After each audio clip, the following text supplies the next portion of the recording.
تو یہ تیرا ہے کرم یا رسول اللہ پورے گھر سے جو بھرا ہو تو یہ تیرا ہے کرم مجھ کو جھکنے نہیں دیتا ہے سہارا تیرا مجھ کو جھکنے نہیں دیتا ہے سہارا تیرا کیونکہ اس نشانی کے جو سگ ہیں نہیں مارے جاتے اس نشانی کے جو سگ ہیں نہیں مارے جاتے آقا میری گردن میں بھی ہے دور کا ڈورا تیرا اور لوگ کہتے ہیں کہ سایہ تیرے پہ کرنا تھا پر میں تو کہتا ہوں کہ جہاں پر ہے سایہ تیرا مجھ کو جھکنے نہیں دیتا ہے سہارا تیرا کیونکہ ہم نے خودے کو گرا دیا ہے وہاں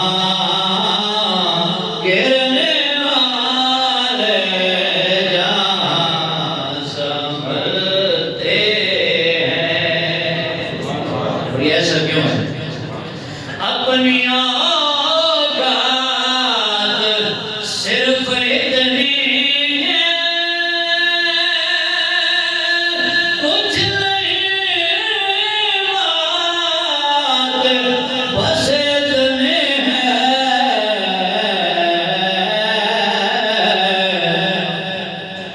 کل بھی ٹکڑا پہ ان کے بتے تھے اب بھی ٹکڑا پہ ان کے بتے ہیں کل بھی ٹکڑا پہ ان کے بتے تھے کل بھی ٹکڑا پہ ان کے بتے تھے ابھی ٹکڑا پہ ان کے بتے اور دعا کریں یا رسول اللہ تیرے ٹکڑوں پہ پلے غیر کی ٹھوکر پہ نہ ڈال سبحان اللہ کیا خوبصورت بات ہے تیرے ٹکڑوں پہ پلے غیر کی ٹھوکر پہ نہ ڈال جن کی آنکھیں کہاں چھوڑ کے صدقہ تیرا یہ نال یہ انلال ہمارے نہیں ہوتے چولے میں اگر ٹکڑے تمہارے نہیں ہوتے اور ہم جیسے نکموں کو گلکانے لگاتا آقا لو اگر آپ ہمارے نہیں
اللہ تعالیٰ جل جلالہ و عظم نوالہ و اعظم شانہ و تم برہم بحمد السلام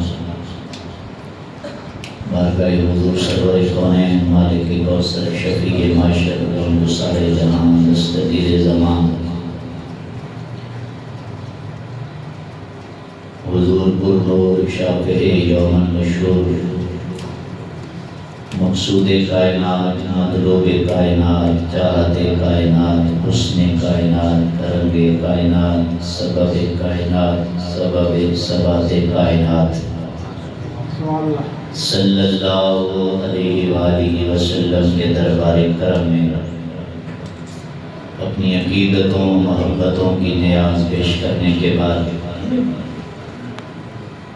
انتہائی عزت و وقار کے لائق بزرگ و دوستوں اور عزیز ساتھی السلام علیکم ورحمۃ اللہ وبرکاتہ۔ میں نے آپ حضرات کے سامنے قرآن مجید فرقان حمید کی سورہ انعام میں سے کچھ کلمات خیر تلاوت کرنے کا شرف حاصل کیا۔ دعا ہے خالق ارض و سما میری زبان پر کلمت الحق جاری فرمائے اور مجھے اور آپ کو سنا کر پروردگار عالم نے ان پاکیزہ جملوں کی عملی تفسیر بنانے کی توفیق عطا فرمائے۔ پروردگار عالم نے جو ماہ سیام، ماہ رحمت، ماہ کرم، ماہ بخشش، ماہ مغفرت عطا فرمایا وہ بڑی تیزی سے ہم سے جدا ہوتا نظر آ رہا ہے۔ بہت کم لمحے ہمارے پاس اس ماہ مبارکہ کے بچتے ہیں۔ دعائے خالق ارض و سما جو کچھ ہم کر سکے اس کو اپنی بارگاہ پاک میں قبول فرمائے۔ آنے والے لمحے ہیں مالک جتنا کیا ہے اس سے ڈبل ہمیں کمانے کی اور توفیق عطا فرمائے، کیونکہ اس ماہ مبارکہ کے آغاز سے ہی اس کا کرم برسنا شروع ہوتا ہے، اور جب آخری لمحے آتے ہیں تو آپ بازاروں میں دنیا کے بازاروں کا بھی حال دیکھیں تو وہ پورا مہینہ چیزیں مہنگی دیتے ہیں تو آخر میں اعلان کر رہے ہوتے ہیں اور سیل لگا رہے ہیں۔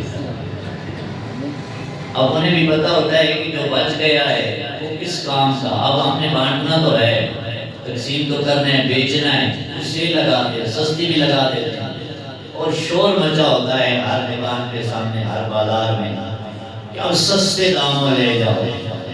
حضور فرماتے ہیں میرا رب پہلے دن سے بخشش و مغفرت کے دروازے کھول کے میری امت کے گناہگاروں کو بخشتا رہتا ہے، لیکن جب آخری عشرہ آتا ہے نا تو رب کی رحمت اور بھی تیزی سے برسنا شروع ہو جاتی ہے، پھر ہر لمحہ ڈبل کام ہوتا جاتا ہے۔ جس طرح اس کی رحمت تیزی سے برس رہی ہے، اللہ نے اس کی زیادہ سے زیادہ خیرات وصول کرنے کی توفیق عطا فرمائے۔ شاید اللہ کرے دعا کرتے ہیں کہ اللہ ہمیں یہ اور جمعہ دیکھنا نصیب فرمائے اس ماہ مبارک، لیکن ہو سکتا ہے یہ آخری جمعہ المبارک۔ ویسے میں نے بہت ساری باتیں اگلے جمعہ الوداع اسی کو کہنا ہے، اس کی ودا کہے نہیں رہا، لیکن اللہ کے کام ہے تو میں کہتا ہوں کہ تاکہ محروم بھی نہ رہ جائے نا، کچھ تو برکات لے دینے چاہیے۔ اللہ کرے ہمیں میرا رب ایک جمعہ اس مہینے کا اور عطا فرمائے اور مزہ ہی آئے گا، جمعہ الوداع بھی ہوگا اور آخری روزہ بھی ہوگا تو اور زیادہ برکتیں نصیب ہوگی۔ تو بہرحال آج میرا موضوع ہے رحمت الہی کا حصول امید اور خوف کے ذریعے سے۔ اگر آپ کو سمجھ آ گئی ہے تو سبحان اللہ کیا اس کی رحمت کو ہم نے لینا کیسے؟ وہ تو برکہ برس رہی ہے، بارش جب برستی ہے وہ پھولوں پہ بھی برس رہی ہے اور کوڑے کے ڈھیر پہ بھی برس رہی ہے، ہر ایک اپنا اپنا نصیب ہے۔ اب مہینہ تو سب کے لیے چل رہا ہے، کوئی بازاروں میں جا کے گزار رہا ہے اور کوئی سارا کوئی چھوڑ کے رب کے دروازے پہ آئے بیٹھے ہیں، یہ تو مقدر کی بات ہے۔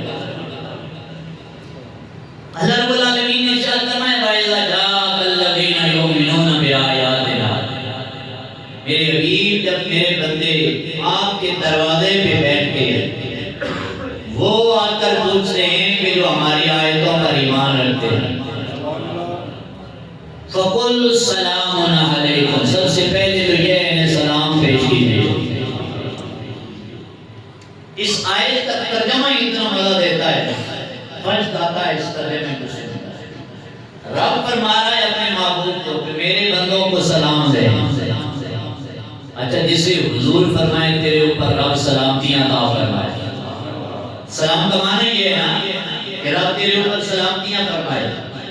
تو کیا خیال ہے کہ جس کے بارے میں حضور فرمائے میرا رب تمہیں سلامتیاں دے، ان پہ کرم کتنا ہوتا ہوگا.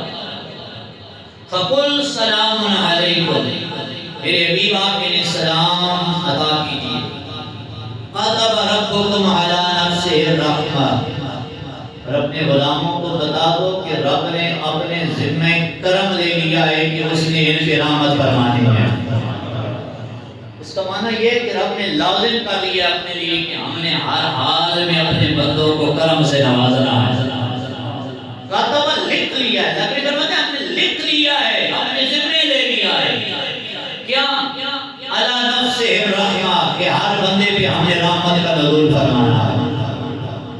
اب آگے جو بات ہے انہ من عمل منکم، میرے محبوب آپ انہیں فرمائیں اگر تمہارے اندر جو جتنے لوگ ہیں تم میں سے اگر من عمل منکم سوءا بجہالۃ، اگر کوئی غفلت کی وجہ سے نالائکیوں کی وجہ سے کوئی بھول کر کوئی غلط کام کر بیٹھا، ثم تاب من بعد، اور پھر اس کے بعد توبہ کر لے، واصلح، اور توبہ کے بعد اپنے آپ کو سنوار لے.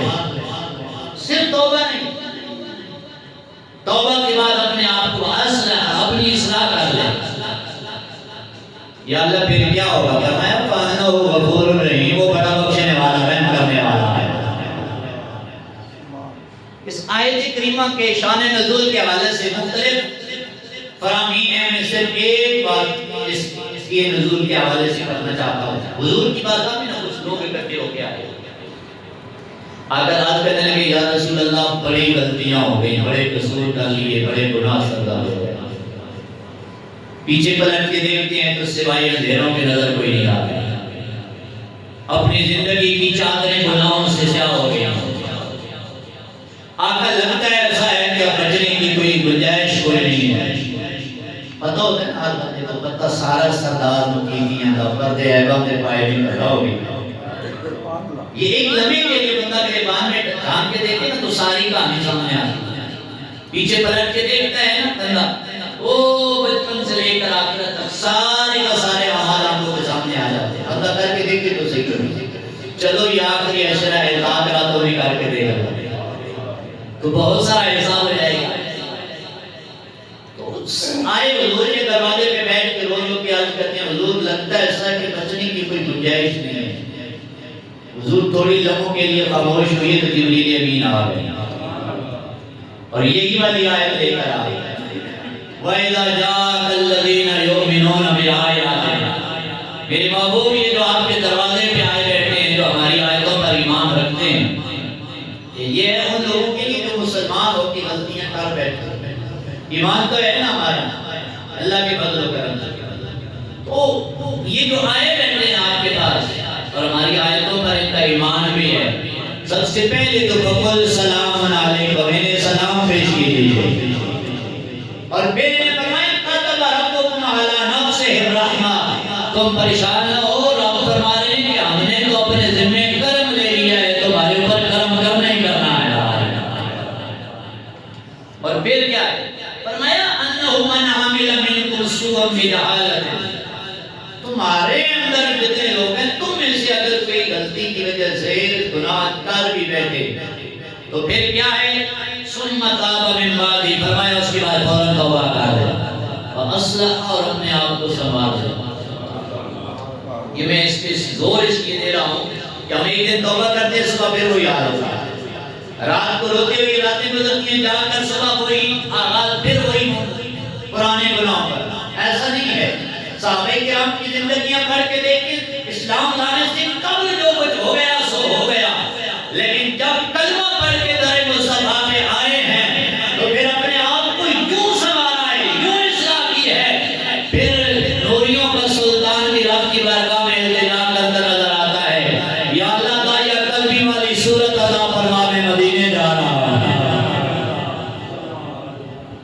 یہ کیوں سنوارتے ہیں پھر توبہ کے بعد؟ سنت تاب من بعدہ واصلح، پھر جبریل کا دل چاہتا ہے کہ آج میرا چہرہ بھی ویسا نظر آئے جیسا محمد عربی کے غلام کا نظر آیا۔ اتنا تو سنوارا ہے، اتنی تو اصلاح فرمائی۔ سنت تاب من بعدہ واصلح، پھر اس کے بعد توبہ کرے اور اپنی اصلاح کر لے۔ حضور کی حدیث پاک ہے الحمدللہ الذی جعل فی امتی من امرنی ان ابداهم بالسلام، فرمایا رب نے اللہ کے فضل سے میری امت میں سے کچھ لوگ پیدا کیے ہیں جن کے بارے میں میرا رب مجھے حکم دیتا ہے کہ میرے امیر اپنی ملاقات کا آغاز ہی انہیں سلامتیاں کرتے ہوئے پیش کرنا ہے۔ حضور فرما رہے ہیں میری امت کے کچھ لوگ ہیں یہ اتنے خوش نصیب کہ رب مجھے حکم دیتا ہے، امرنی میرا رب مجھے حکم دیتا ہے کہ ان ابدأ بالسلام، جب بھی ان سے ملاقات کریں تو سلام دیتے ہوئے ملاقات کریں۔ اور اس سے مراد یہ وہ خوش نصیب لوگ ہیں۔ حضور جان اعظم صلی اللہ علیہ وسلم فرماتے ہیں کچھ خوش بخت لوگ ایسے ہوتے ہیں کہ رب اپنی رحمتوں کے دروازے ان کے لیے کھول دیتا ہے اور اس کی رحمتوں کے دامن بک جاتے ہیں اپنے بندوں کے لیے۔ دعا کرو اللہ میں بھی ان بندوں میں شامل کر، رحمت اس کی برس رہی ہے، اس کا کرم ہو رہا ہے۔ حضرت انس بن مالک رضی اللہ تعالیٰ عنہ آپ اس حدیث پاک کے راوی میں آپ فرماتے ہیں جب حضور کی بارگاہ میں وہ صاحب وہ لوگ تڑپ رہے تھے نا، جب جبریل امین پیغام لے کے آئے تو ظاہری باتیں کلیجے ٹھنڈے نہیں ہو گئے ہوں گے، تڑپے مدینے ہیں تو پیغام رب کی بارگاہ سے آ گیا۔ اللہ کریم کا بات ہے وَلَوْ أَنَّهُمْ ظَلَمُوا أَنفُسَهُمْ جَاءُوكَ فَاسْتَغْفَرُوا اللَّهَ وَاسْتَغْفَرَ لَهُمُ الرَّسُولُ، کوئی غلطی ہو جائے تو آ جاؤ میرے حبیب کے دروازے، وہ معاف فرما دے۔ حضور کا دروازہ ہے یہ کرم اتنا برستا ہے، سبحان اللہ۔ اس کی رحمت کے حصول اسے حاصل کرنے کے طریقے دیکھیں، جس طرح گناہوں کی مختلف صورتیں ہیں اسی طرح رب کو منانے کے بھی طریقے ہیں۔ حضور نے ہمیں طریقے بتائے بھی ہیں۔ اچھا رحمت حاصل تبھی ہوگی نا جب وہ مان جائے گا۔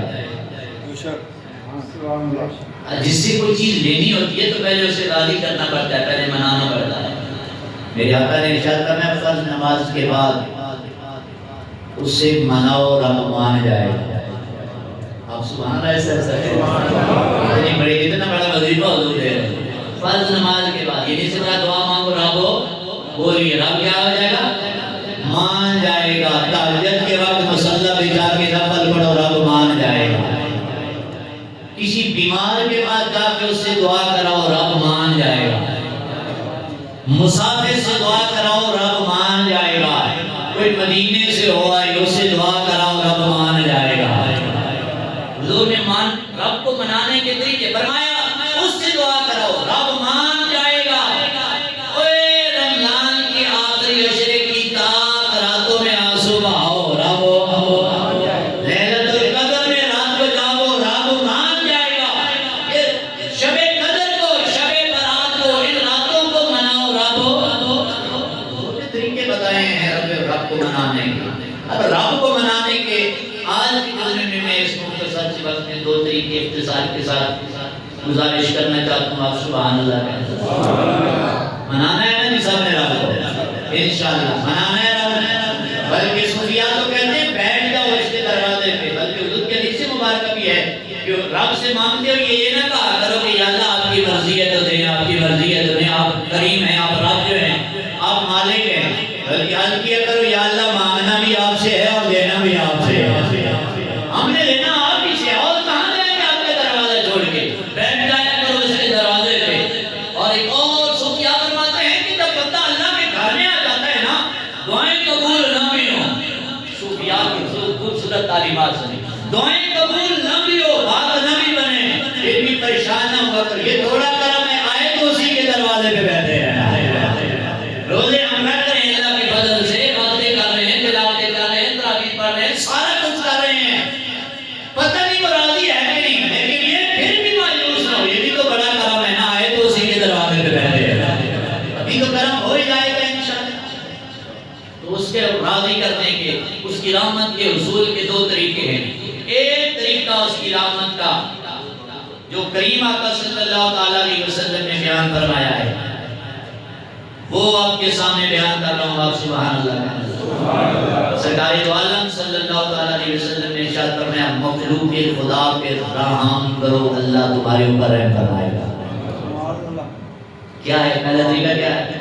مخلوق خدا پر رحم کرو. اللہ کی مخلوق پر اللہ تمہارے اوپر. کیا خوبصورت عمل ہے.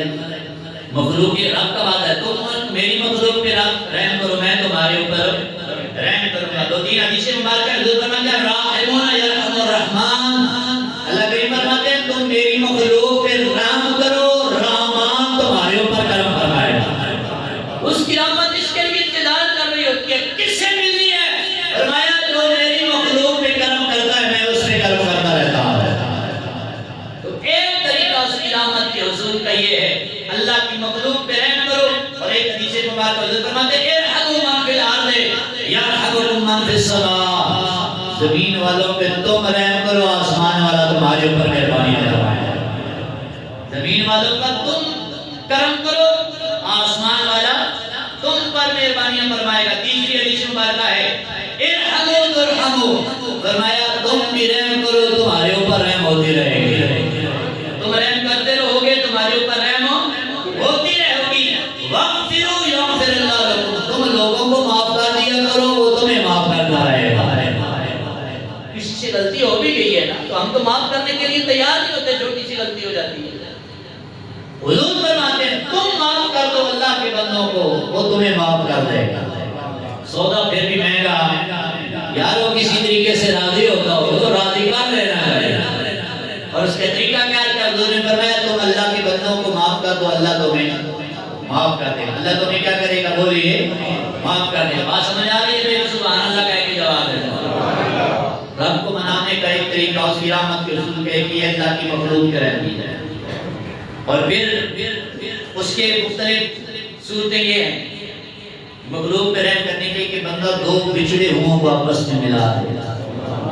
دو ٹوٹے ہوئے دلوں کو پھر کیا کرا دے جوڑ دے.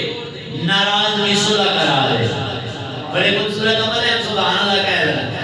اصل ہم کرتے رہے نہیں ہیں نا یہ چھوٹے چھوٹے عمل جن کی طرف ہماری توجہ نہیں جاتی کہ اتنے بڑے عمل ہے میں کہیں اور میں نکل جاؤں. قربانی والے دن حضور سے پوچھا گیا یا رسول اللہ قربانی سے افضل بھی کوئی عمل ہے؟ حضور نے فرمایا ان دنوں میں کوئی عمل قربانی سے زیادہ اہم نہیں ہے. حضور پھر بھی اگر کوئی غریب نہیں کر سکے فرمایا دو ناراض بھائیوں کو ملا دو قربانی سے زیادہ میرا اللہ ثواب عطا فرمائے. بڑا عظیم عمل ہے. دو ناراض لوگوں کو آپس میں ملا دو رب کیا ہو جائے گا راضی ہو جائے گا. ایک اور صورت ہے کہ غلط فہمیوں کو دور کرنے کی کوشش کریں. یہ جو اکثر ہمارے مسائل ہیں وہ صرف غلط فہمیوں کی بنیاد پہ. اور یہ میرے بھائی نے میرے خلاف سنا ہے میرے خلاف بات کی ہے ہو سکتا ہے اسے پتہ ہی کوئی نہ ہو. یہ غلط فہمیاں لوگوں کے ذہن میں ڈالی جاتی ہیں. فلاں آپ کے خلاف باتیں کر رہا ہے فلاں آپ کے خلاف کوئی بیان کر رہے ہیں.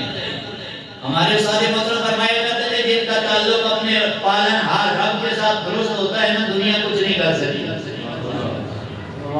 آپ چپ کر رہے ہیں آپ کو بات نہیں سمجھ آئی. یہ بہت بڑی بات ہے. رب کے ساتھ جس کا تعلق ہو ٹھیک ہو نا تو کوئی کچھ نہیں کر سکتا. یہ دھمکی کا ادارے بلڈا کو بھی دی گئی تھی. آپ کے مرید نے انگریزوں کا دور آ کر کہا تھا حضور میں خدا ادارے میں کام کرتا ہوں ایجنسیاں انگریزوں کی پروگرام کر رہی ہیں کہ پھر میرے نشاہ صاحب کو گھوڑے سے بلکہ پاکستان سے نکال دیا جائے. آپ مسکرائے اور مسکرا کے منہ آسمان کی طرف پیر کر کے فرمایا لوہے محفوظ پہ تو میرا نشاہ کوئی اور لکھا دیکھ رہا ہے.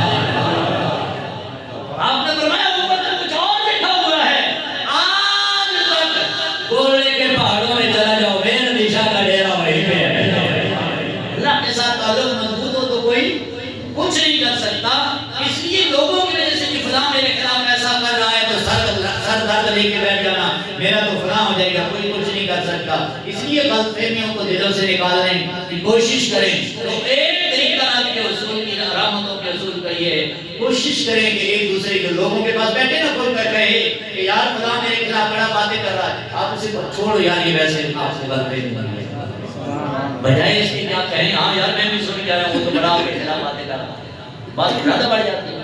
ختم کیا ہے طریقہ کرنے کا کیا ہے وہ بھائیوں کو ملانے کا طریقہ یہ ہے آپ ان کی غلط فہمیوں کو دور کرنے کی کوشش کریں. ایک اور طریقہ کار آپس میں محبت باندھے. آپ کسی بات پہ اتفاق نہیں کر رہے، اگر ہوتا تو آپ سبحان اللہ کہتے. آپ بجائے اس کے حالانکہ شریعت میں جھوٹ بولنے کے سخت ممانعت ہے، بڑے سخت پیدی بھی ہیں، لیکن اس مقام پہ آتا ہے کہ اگر دو بھائیوں کو آپس میں اپنے ٹوٹے ہوئے دلوں کو جوڑنا ہے نا، اگر ایسا کوئی موقع آ جائے کہ وہ نہ اکٹھے ہو رہے ہوں اور آپ سمجھتے ہیں کہ اگر میں کوئی غلط بات کی یعنی دوسرے لفظ میں کہ جھوٹ بھی بول دوں اور میری وجہ سے یہ دو بھائی اکٹھے ہو جائیں گے، تو شریعت اجازت دیتی ہے دو بول دے دو دونوں کو جوڑنے کے لیے. تو یہ ایک طریقہ ہے. اور ایک طریقہ یہ ہے کہ جب دوسروں کے پاس بیٹھے نا تو وہ آپ کے پاس آ کر کہے کہ میرا بھائی میری بہن میرا غلام میری برادری وہ فلاں بندہ میرے خلاف باتیں کرتا ہے یا میرے خلاف پروپیگنڈے کرتا ہے. اسے کہو نہیں یار میں تو اس کے پاس سے ہو کے آیا ہوں، وہ تو جب بھی تم سے تمہارے بارے میں بات کرتا ہے تو بڑی محبت کے ساتھ کرتا ہے. یہ وہ طریقے ہیں لوگوں کو جوڑنے کے لیے، صلح کرانے کے لیے. ایک حدیث مبارکہ سناتا ہوں آپ سبحان اللہ کہیں. سرکار دو عالم صلی اللہ علیہ وسلم کی حدیث پاک ہے، الا اخبرکم بافضل من درجۃ الصیام والصلاۃ والصلاۃ والصدقۃ.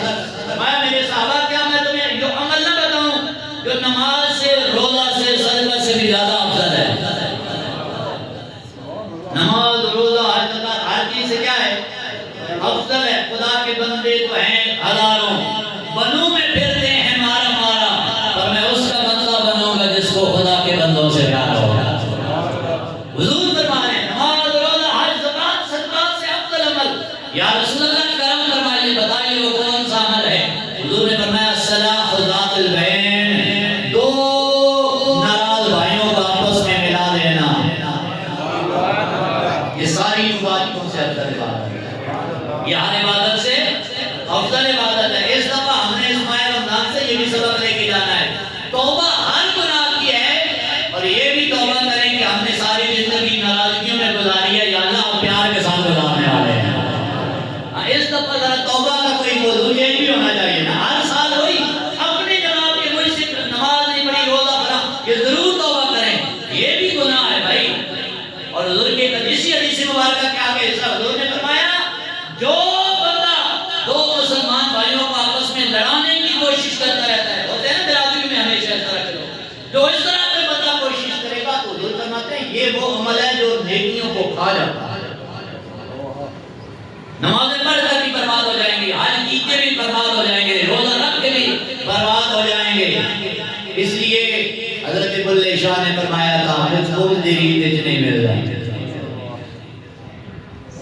صوفیاء کو آپ نے کیا کہا، کس کو سنا صوفیاء کی بات ہے. کچھ تیری تجھ نہیں مل رہا، وہ ہار تیری تجھ نہیں مل رہا. مخلوق خدا نال پیار تک رب صرف مسیح تجھ نہیں مل رہا. اس کو پانے کے بڑے طریقے ہیں، رب کہیں سے بھی مل جاتا ہے. رب صرف مسجدوں میں ڈھونڈنے کی کوشش نہ کریں، رب تو دو ٹوٹے ہوئے دلوں کو جوڑنے سے بھی مل جاتا ہے. اس کا کرم ہو تو یہ بھی ہو جاتا ہے. انہوں نے فرمایا دو بھائیوں کو آپس میں جوڑ دینا یہ نماز روزہ حج زکات سے بھی زیادہ افضل عمل ہے، میرا رب اس سے زیادہ ثواب دیتا ہے. سبحان. ایک اور حدیث پاک سناؤ پھر سبحان اللہ کہنا. حضرت انس بن مالک خادم مصطفیٰ پروردہ آغوش نبوت، یہ وہ خوش نصیب ہیں جنہیں 10 سال رسول اللہ کی نوکری میں گزارنے کا موقع ملا. 10 سال سب روز حضور کے دروازے پہ گزارے. آپ فرماتے ہیں کہ ایک دن حضور تشریف فرما دے کہ سرکار مسکرانے لگے. چلو حضور کے مسکرانے بھی مسکرا دیا گیا. اللہ اکبر. محدث اعظم پاکستان فیصل آباد والے بزرگ نام سنا ہے آپ کی شاگرد علماء نے بتایا لکھا ہے کہ جب استاد محترم ہمیں محدث اعظم پاکستان حضور کی حدیث پڑھاتے تھے نا تو جس حدیث میں حضور کے مسکرانے کی بات آتی تھی تو آپ کتاب کے ورقے کھول کے مسکرانا لگ جاتے تھے. اور جس حضور کی حدیث مبارکہ میں سرکار کے رونے کی بات آتی تھی تو آپ رونے لگ جاتے تھے. اور ہم سے ایک دن رہا نہ گیا حضور آپ کیا رونے والی حدیث آپ پڑھاتے ہیں تو رو پڑھتے ہیں، مسکرانے والی پڑھتے ہیں مسکرا پڑھتے ہیں. فرمایا بیٹیوں میں اس واسطے جب کل یاد نہیں آ رہی یار مسکرائے اصلی مسکراہٹ لے آنے دے. ہم کسی کے لیے بھی مسکرا دیتا ہے تو جو مدینے والے کے لیے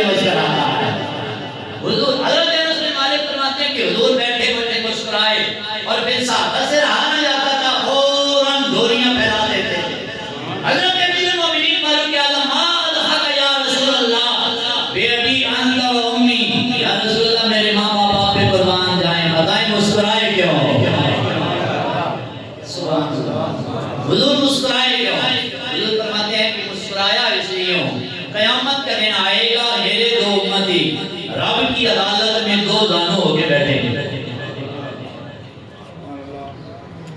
سبحان اللہ پہ قیامت برپا ہوگی، فیصلہ ہوگا، عدالت لگے گی، حساب کتاب ہوگا.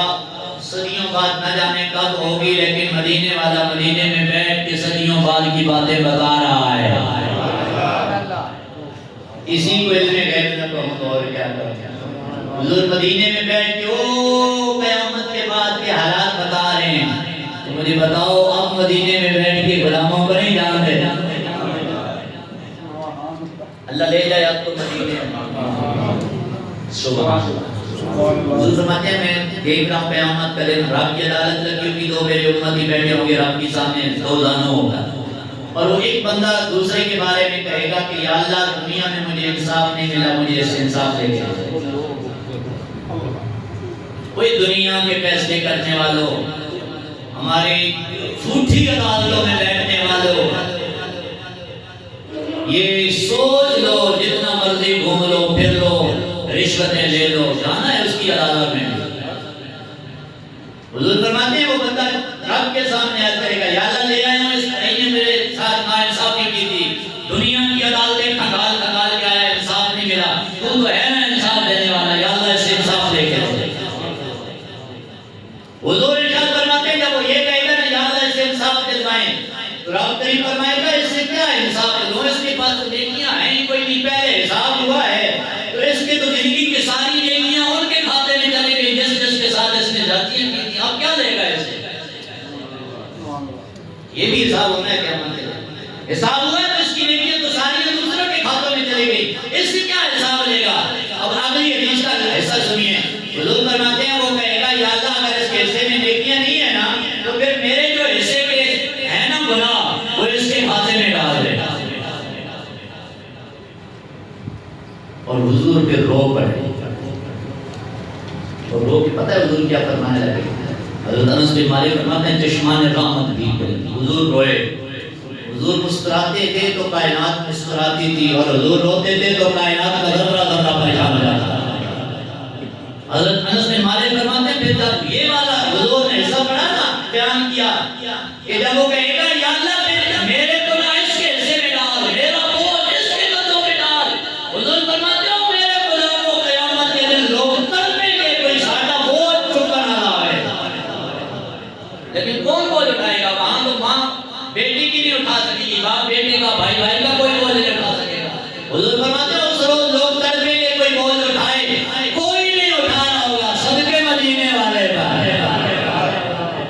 کہ گنہگار جو محشر میں فریاد کریں گے، گنہگار جو محشر میں فریاد کریں گے، آیا ہوں میں آیا سرکار کہیں گے. کوئی بول اٹھائے گا مدینے والا تاجدار اس روز ہی کام آ جائے گا. حضور فرماتے ہیں کہ رب اللہ کریم کی بارگاہ میں عرض کرے گا یا اللہ میرے حصے کے گناہ ایسے ڈال. بات سمجھ آ رہی ہے تو سبحان اللہ کہیں ذرا. حساب ہو رہا ہے رب کی بارگاہ میں دو بندوں کا. آگے پھر وہ اللہ کریم فرمائیں گے کہ اب ذرا نگاہ اٹھاؤ. حضور فرماتے ہیں رب انہیں فرمائے گا نگاہ اٹھاؤ. وہ نگاہ اٹھائے گا تو جنتوں کے نظارے ہوں گے. وہ اللہ کریم اس بندے سے پوچھیں گے وہ جو کہہ رہا تھا کہ یا اللہ حساب لے کے دو. اللہ کریم فرمائیں گے کیا نظر آیا؟ کہے گا یا اللہ ہر طرف نور کے شہر ہی نظر آیا، ہر سونے کے شہر نظر آئے، سونے کے محل نظر آئے، موتیوں سے بنے ہوئے گھر نظر آئے، جنت کے نظارے ہو گئے ہیں. تو وہ عرض کرے گا یا اللہ یہ نبیوں کے لیے ہے، صدیقوں کے لیے ہے، شہیدوں کے لیے ہے. تو سرکار دو عالم صلی اللہ علیہ وسلم ارشاد فرماتے ہیں اللہ کریم فرمائے گا نہیں، ھذا لمن اوتی الثمن، یہ اس کے لیے جنت کے بازار ہیں جو ان کی قیمت دے گا. یہ ہم نے بیچنے کے لیے رکھے ہیں جنت کے گھر، شہر والے جنت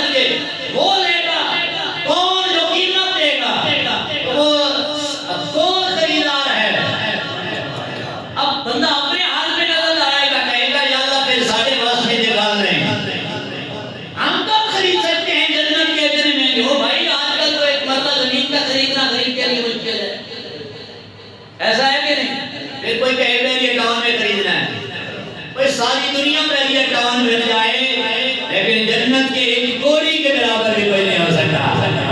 حضور نے فرمایا ساری کائنات کی زمین ایک پلڑے میں رکھو اور جنت کی زمین صرف اتنی تمہیں مل جائے، وہ جنت کی زمین ساری کائنات کی زمین سے افضل ہے۔ وہ جنت کے بازار ہیں، گھر ہیں، رب نے فرمائے گا یہ وہ لے گا جو اس کی قیمت دے گا۔ وہ بندہ عرض کرے گا مالک اس کی قیمت کیا ہے؟ فرمائے گا رب اسے فرمائے گا یہ تو بھی خرید سکتا ہے۔ اب ذرا میں اختتام میں پہنچ گیا، سبحان اللہ کہتا ہوں۔ وہ جو انصاف لینے آیا تھا عدالت الہی میں، حساب لینے آیا تھا، اللہ کریم فرمائے گا یہ جنت کے چمکتے گھر تو لے سکتا ہے، قیمت دے سکتا ہے۔ یا اللہ میرے پاس تو کچھ بھی نہیں، بتائیں کیا قیمت ہے؟ فرمایا جڑا نال بیٹھا ہے اینو راضی کر لے، یہ جس سے حساب چکانے آیا ہے نا، بدلے لینے آیا ہے، اسے معاف کر دے، یہ جنت کا سودا ہو جائے گا تیرے۔ اور پھر ظاہر بات ہے کون چھوڑے گا جنت کو؟ بلکہ جنت کو دیکھ کے تو لوگ ساری کائنات بتا دیتے ہیں۔ حضرت آسیہ فرعون کے ظلم سے جب ہو رہے تھے اور فرعون نے اعلان کیا کہ میں ہر سزا کو معاف کرنے کے باوجود یہ ہر سزا برداشت کرتی ہے، خدا کا اور حضرت موسیٰ کلیم کی بات چھوڑنے کے لیے تیار نہیں ہے، اسے دیوار کے ساتھ کھڑی کرو، اس کے ہاتھوں میں پاؤں میں کیل ٹھوک دو۔ تو حضرت آسیہ نے رخ آسمان کی طرف کر کے کہا حضرت کی مالک میں جانتی ہوں اب میرے بچنے کے چانس کم ہیں، لیکن مرن تو پہلے سونے او گھر دے بھی کھا دینا جڑا مینوں دینا ہے۔ آپ سبحان اللہ جان کے کہہ ذرا یا اللہ وہ مقام تو دکھا دینا ان دکھوں کے سہنے کے بعد جو مجھے ملے گا۔ حضور فرماتے ہیں کہ رب نے پردے ہٹائے اور پردے ہٹوا کے اسے جنت کا دیدار کروایا۔ مرنے کے بعد حضرت آسیہ کو جنت کا جو محل ملنا ہے، پھر وہ مسکرا کے کہنے لگی ہون جڑیاں مرضیاں میں کا ٹھوکریاں میں ٹھوک لو۔ تو جنت نظر آئے تو پھر بندہ تو حضور فرماتے ہیں اللہ نے فرمائے گا اس اپنے بھائی کو معاف کر دو تو جنت لے لے ہوئے۔ تو پھر حضور فرماتے ہیں جب دونوں آپس میں گلے ملیں گے تو رب فرمائے گا ہاتھ پکڑو دونوں جنت میں داخل ہو جاتے ہیں۔ سبحان اللہ، یہ بھی ہے رب کو منانے کا طریقہ، یہ بھی ہے رب کی رحمت کے حصول کا ایک طریقہ۔ دوسروں کو معاف کریں، دوسروں کو معاف کریں، صلح کریں۔ حضور نے فرمایا اللہ کے بندو اللہ سے کرو اور صلح کرو، یہاں تم ایک دوسرے کو معاف کر دیا کرو، وہ پالنے والا کل قیامت کے دن تمہیں معاف کرنا رہے گا۔ ایک طریقہ اور آخری جو میں اس بات کی طرف رب کی رحمت کے حصول کا ایک طریقہ خوف اور امید ہے۔ میں جلدی بس میں باقی انشاءاللہ اگر میں بیان کروں۔ خوف اور امید، اللہ نے فرمایا نبی عبادی انی الغفور الرحیم، بندہ ڈرتا ہوا اللہ کے دروازے پہ آتا ہے، اللہ نے فرماتے ہیں میرے محبوب میرے بندوں کو بتا دو میں بڑا بخشنے والا ہوں۔ آخری لمحے سبحان اللہ کہہ رہا میں بڑا میرے حبیب جو یہ بخشش مانگ رہے ہیں میرے بندوں کو بتا دو میں بڑا بخشنے والا ہوں۔ اوے محمدی مسجد میں بیٹھنے والوں مایوس نہ ہونا، پیچھے کئی ضروروں میں غلطیاں ہو بھی گئی، ہم نہیں اسے بنا سکے۔ رب فرما رہا ہے اب بھی آ جا، اب بھی آ جا، اب بھی آ جا، اب بھی آ جا۔ اس کا دروازہ رحمت کا کھلا ہوا ہے، وہ بخشنے کے لیے تیار ہے۔ حضور فرماتے ہیں رب کریم فرماتے ہیں قرآن میں کہ میرے بندوں کو بتا دے وہ پالنے والا بڑا بخشنے والا ہے۔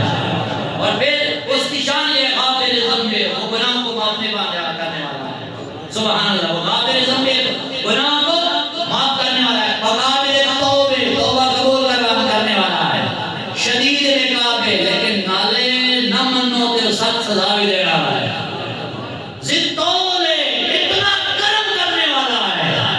یہ رب کی صفات ہے ساری، توبہ بھی قبول کرتا ہے، گناہ بھی معاف کرتا ہے، نہ منو تو سزا بھی دیتا ہے، اور جو مان جائے نا دنیا میں تو اس پہ کرم بھی بڑا کرتا ہے۔ تو یہ خوف ہے کہ سارا کچھ ہونے کے باوجود سارا کچھ بڑا کچھ کیا اللہ سب کی باتوں کو قبول فرمائے۔ میں یہاں پہ اتنا نہیں کہ کہہ دوں کہ جناب ہم نے کچھ بھی نہیں کیا، لیکن چلو اتنا کہہ دیتا ہوں کہ اس کی شان کے مطابق تو نہیں ہے نا، کیا ہے، پھر بھی اللہ سب کا قبول فرمائے اور آپ کی وجہ سے آپ میرے بھی ٹوٹے پھوٹے سجدے قبول فرما دے۔ اللہ کریم سب پہ کرم نوازیاں فرمائے۔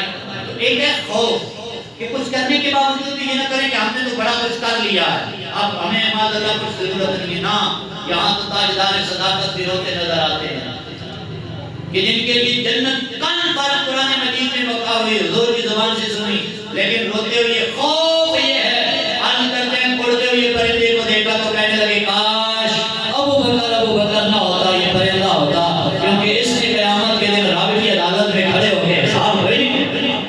یہ خوف ہے۔ حضرت فاروق اعظم چھوٹا سا ایک گھاس کا تنکا اٹھا کے یہاں سے یہاں پھینکتے نظر آتے ہیں، اعلان کرتے ہیں جن کی نیکیاں حضور نے فرمایا آسمان کے ستاروں برابر ہیں، لیکن آپ فرماتے ہیں کاش عمر نہ ہوتا، گھاس کا تنکا ہوتا، اس گھاس کے تنکے نے رب کی عدالت میں کھڑے کوئی نہیں ہونا، عمر نے کھڑے ہونا ہے۔ یہ خوف ہے۔ اور تیسری چیز، امیر المومنین مولا المسلمین جن کے لیے نماز اثر رہ جائے، میرا اللہ ڈوبا سورج واپس بن جاتا ہے، لیکن خوف کا حال یہ ہے نماز میں جانے لگے ہیں تو وضو کرتے ہوئے چہرے کا رنگ بدلتا ہے، غلام کہتا ہے آقا کیوں پریشان ہو گئے ہو؟ فرمایا اتنے بڑے بادشاہ کے دربار میں جا رہے ہیں، پتہ نہیں راضی ہو سکے۔ یہ خوف ہے، لیکن امید بھی ہونی چاہیے کہ وہ پالن ہار کرم بھی تو بڑا کرتا ہے نا۔ آخری بات سبحان اللہ، کہ دور سے دیہاتی آئے، حضور کی کچہری لگی ہوئی، جا کر عرض کرتے تھے یا رسول اللہ، سلام دعا کے بعد کوئی حال حوال نہیں پوچھا، عرض کرنے لگے حضور ایک سوال ہے۔ سرکار نے پوچھا بتاؤ کیا؟ عرض کرتے ہیں سونے یہ بتاؤ قیامت کے دن حساب کس نے دینا ہے؟ توجہ ہے سبحان اللہ کا ذرا، قیامت کے دن حساب کس نے دینا ہے؟ حضور مسکرا کے فرمانے لگے اے بھی کوئی گل پوچھنا آ رہی ہے، رب لینا اور نہیں لینا ہے، بس اتنی بات پوچھی تو نہیں قدموں پہ واپس پلٹا، آگے کوئی تفصیل نہیں گئی، پیچھے پلٹا جانے لگا۔ صحابہ کہنے لگے عجیب آدمی ہے، آیا ہے اسے آداب بارگاہ رسالت پاک کا پتہ نہیں ہے، سلام دعا کے بعد کوئی حال حوال نہیں پوچھا، آدھی سوال اور سوال کا جواب سنا ہے تو کوئی بحث بھی نہیں کی، واپس پلٹا ہے، اسے روک لیا اور آنے والے کوئی اور حال حوال پوچھ کوئی اس پہ بات کر، حساب رب نے لینا ہے، کیسے لینا ہے؟ اس کے بس گل بن گئی ہے جدو رب لینا ہے، جدو آپ فکر کس دی گل بن گئی ہے، جدو رب لینا ہے حساب پھر فکر کس دی؟ کہا کیا؟ دیہاتی بندے سادے ہوتے ہیں پر ایمان بڑے پختہ ہوتے ہیں۔ میں کہا کرتا ہوں جس دور میں علم کم تھا نا، ان کا ایمان پکا تھا، اب علم یوٹیوبروں کا جب سے آ گیا ہے، علم زیادہ ہو گیا، ایمان کچا ہو گیا ہے۔ مسجدیں جب سے پکی ہوئی ہیں نا، ایمان کچے ہو گئے ہیں، جب سے مسجدوں کی دیواریں وہ مٹی والے تھی، ایمان بڑے پکے۔ مجھے اب بھی یاد آپ بات کرنے مجھے اجازت نہیں دیتا، ہم نے اس مسجد میں بھی نماز پڑھی ہے کہ سردیاں شدید سردیوں میں روزے ہوتے تھے، کچی مٹی پہ نماز پڑھنی ہوتی تھی تو ہم جنگل سے گھاس کاٹ کے لاتے تھے، فرش پہ بچھاتے تھے، اوپر وہ پوریاں ڈالتے تھے، لیکن رکعتیں پوری 20 ہی پڑھتے ہوتے تھے۔ ہم نے اپنے بچپنے میں 8 والا کوئی روزہ رکھا نہیں سنا، کوئی کہتے ہیں 8 ہے کوئی فلاں ہے، آج تو ماشاءاللہ نئے اسکادر آگے کیسے سرے سے تراویحیں ہیں نہیں کوئی، ایسے ایسے فتنے اللہ تعالیٰ محفوظ فرمائے۔ بہرحال وہ صحابی رسول کہنے لگے حضور نے بتایا ہے کہ آپ حساب لے گا، تو پھر کہا کہ تمہیں اتنی تسلی کیوں ہو گئی؟ کہنے لگے یار زندگی میں اونچ نیچ ہوتی ہے، بڑے معاملات ہوتے ہیں، تو اتنا کریم ہے نا کہ جتنا مرضی ہم گناہ کرتے ہیں تو رب معاف کر دیتا ہے، تو قیامت کے دن تو اس کی رحمت جوش پہ ہوگی، اس دن تو اس نے کام ہی کرنا ہے نا۔ یہ ہے خوف اور امید، تو اپنے رب کے دربار میں آخری لمحے گزارنے ہیں، خوف بھی رکھنا ہے، ساتھ ساتھ امید بھی رکھنی ہے کہ وہ بڑا مہربان ہے، وہ گناہگاروں کو بخشنے والا ہے، اس کی رحمت کے دروازے کھلے ہوئے ہیں، وہ توبہ قبول کر رہا ہے، وہ بڑے بڑے گناہوں کو معاف فرما دے گا۔ انشاءاللہ جدو لین لگنی ہے تو ساڑھا بھی گھر بن جانے ہیں، انشاءاللہ کرم ہوئے گا، چلو ساڑھی تو کوئی اوقات نہیں، آپ سبحان اللہ کو میری طرف دیکھئے، ساڑھی تو کوئی اوقات نہیں، وقت نہیں ہے۔ 28-29 مارچ کو جناب چورہ شریف والے بزرگوں کو اس پاک ہے، ہم سب کو اللہ تعالیٰ کی بارگاہ میں دعا ہے کہ اس پاکیزہ مقدس معطر دربار کی حاضری عطا فرمائے۔ سبحان اللہ، ہمارا کوئی منہ نہیں ہے، قیامت کے دن حضور بھی تو وہیں پہ ہوں گے، میرے شاہ بھی تو وہیں پہ ہوں گے، چورے والے سلطان بھی تو ادھر ہی ہونا نا، او فضل شاہ کلیامی بھی تو ادھر ہی ہونا ہے نا، داتا علی بھی ادھر ہی ہونا ہے، غوث جلی بھی ادھر ہی ہونا ہے، بابا فرید بھی ادھر ہی ہونا ہے، پیر سیالہ بھی ادھر ہی ہونا ہے،